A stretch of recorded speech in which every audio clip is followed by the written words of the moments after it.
had an incredible experience last night.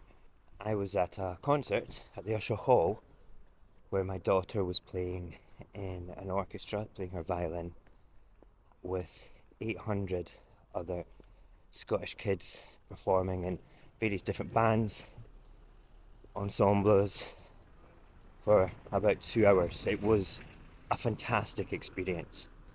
Needless to say, I was an utter emotional wreck when my daughter was playing. She was first up, and the second piece that she was playing was the love theme in Braveheart, which just also so happens to be one of my lady wife and I's wedding songs. So I was like bubbling like a friggin' jacuzzi. I really was.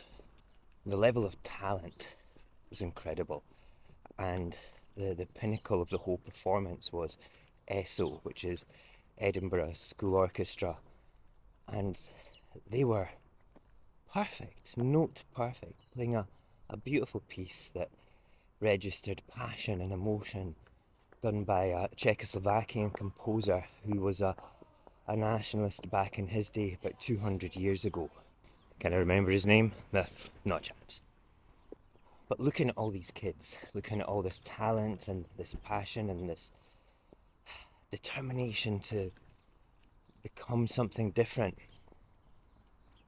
it got me thinking. The direct future of all these children, every one of them is linked to the union.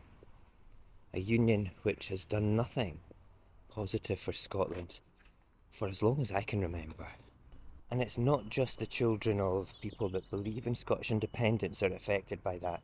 There was bound to be hundreds of parents in the audience who are staunch union supporters, looking on with pride, feeling the same feelings that I'm feeling, but perhaps not thinking that their children's futures are in jeopardy if we remain in this union. Now, I'm going to get crass comments about education, about economic models and things like that, but it's not just about that. Scotland would survive quite happily and thrive as an independent nation. And there's arguments left, right and centre for that, but that's not what this video is about. It's about putting into perspective that your children's future is directly related to Kier Starmer. Kier Starmer! Would you place the future of your children in his hands? Do you think that he is going to do good by Scotland? Yeah, better than the SNP, Mo. Shut up. SNP are the ones that have introduced baby boxes, the child poverty payment, a groundbreaking payment that's lifted over 100,000 kids in Scotland out of poverty. The SNP are also the only party that have mitigated the bedroom tax. Every other party in Scotland has never even considered doing such a thing. I mean, I could list tons of things that the SNP, the Scottish Government, have done that is positive for Scotland, and not one of them comes from any of the unionist parties.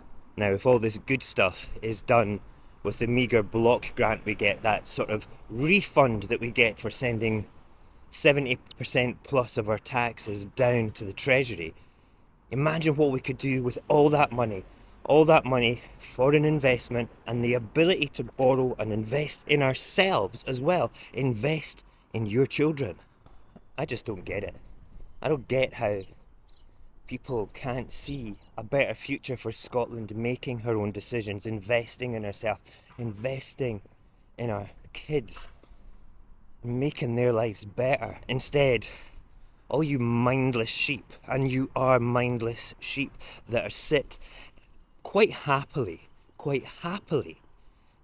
in my comments talking nonsense. Not one positive argument to remain in the union.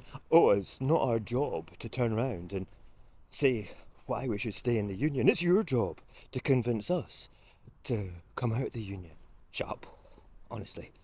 You know, you just have to look at the case for Scotland remaining in the union, and it's desolate. It's like, it's nothing. Get real, please. Get real for your kids. Get real for your own future. And get real for Scotland, because the way it stands just now, when Kier Starmer gets in, whoa, we might not have enough money to do incredible concerts like we did last night. And that's not on the Scottish Government. That's directly on the UK government and the funding that it deems Scotland deserves from our own money that we send down.